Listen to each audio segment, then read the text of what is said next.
Kenapa Viking sering dilabel sebagai penjarah sahaja?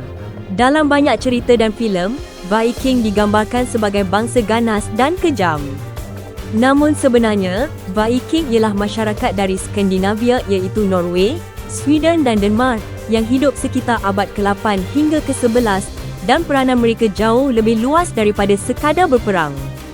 Memang benar, Viking melakukan serangan pantas ke atas kawasan Eropah, terutamanya biara dan bandar pesisir pantai. Tetapi dalam masa yang sama, mereka juga aktif sebagai pedagang dan peneroka. Mereka berdagang emas, perak, bulu binatang dan senjata, serta membuka penempatan di England, Iceland dan Greenland.